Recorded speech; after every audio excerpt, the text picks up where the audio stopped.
Cars have always been complex machines, but some took complexity to an entirely new level, often in the name of innovation, sometimes in the name of insanity. Today, we're diving into the most over-engineered, technologically ambitious, and sometimes downright baffling cars ever made. This is a countdown of the most complicated cars ever built, presented in chronological order. At number 1, Ford Fairlane 500 Skyliner, 1957. Let's kick things off with a car that redefined the convertible game. The Ford Fairlane 500 Skyliner wasn't just another drop top, it was the first mass-produced coupe convertible with a retractable hardtop. And what a mechanism it was. 7 electric motors, 4 jacks, 10 solenoids, 10 limit switches, 4 locking mechanisms, and over 600 feet of wiring. All of that just to put the roof down. Back in '57, this was like having a transformer in your driveway.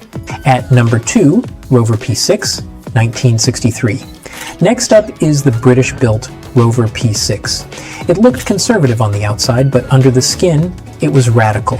The body panels, unstressed. The front suspension, a bell crank design.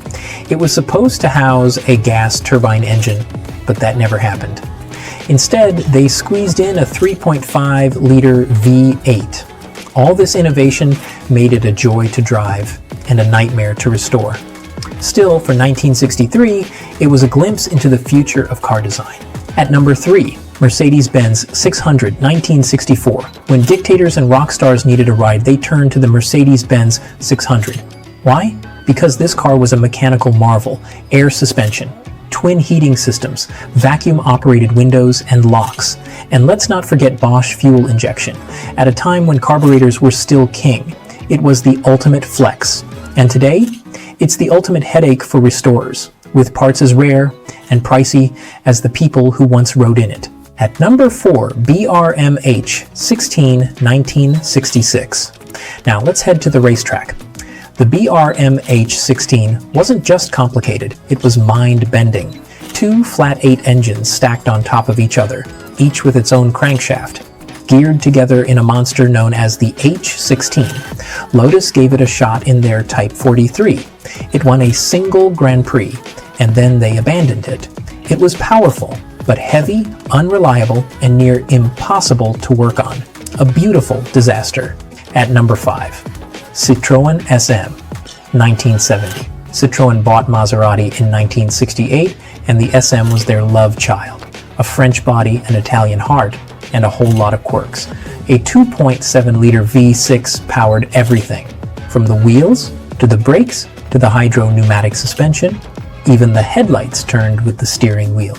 Advanced? Yes. Reliable? Not so much. The SM is now seen as a masterpiece, but back then it was more fragile than it was futuristic. Please hit the subscribe button if you're enjoying this video. It really helps the channel. At number 6, Citroën Birator, 1973. Another Citroën and another bold experiment, this time with rotary power.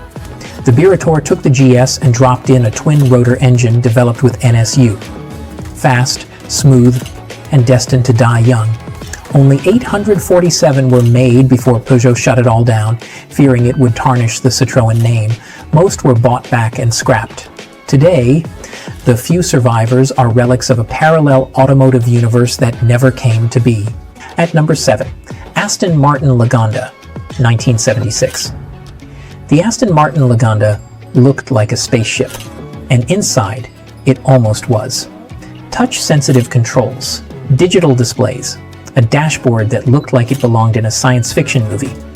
It was cutting edge, and buyers were intrigued until things started breaking. Fixing these electronics wasn't just expensive, it was borderline impossible. Aston eventually simplified things, but by then the damage was done. Only 645 Lagondas were ever sold. A tech dream that turned into a maintenance nightmare. At number 8, Buick Reatta, 1988. Next we have Buick's attempt to get funky. The Reatta was supposed to be a stylish hand-built halo car. It featured a digital dash and a touchscreen computer in the late 80s, far ahead of its time. Problem was, it was built in a boutique factory that couldn't match the scale or efficiency of the big boys. With only 21,751 units sold over 4 years, the Ryata's legacy is one of promise and production headaches. At number 9, Mitsubishi 3000 GT 1990. The 3000 GT wasn't just a car, it was a science project. All-wheel drive, active aero, 4-wheel steering, electronically controlled suspension, and a twin-turbo V6 with nearly 300 horsepower. This car was packed with every piece of tech Mitsubishi could dream up. It looked amazing on paper, and it performed well. But all that complexity made it heavy, expensive, and hard to love long-term. Today, that same over-engineering makes it a cult favorite among modern classic fans. At number 10, Subaru SVX 1991.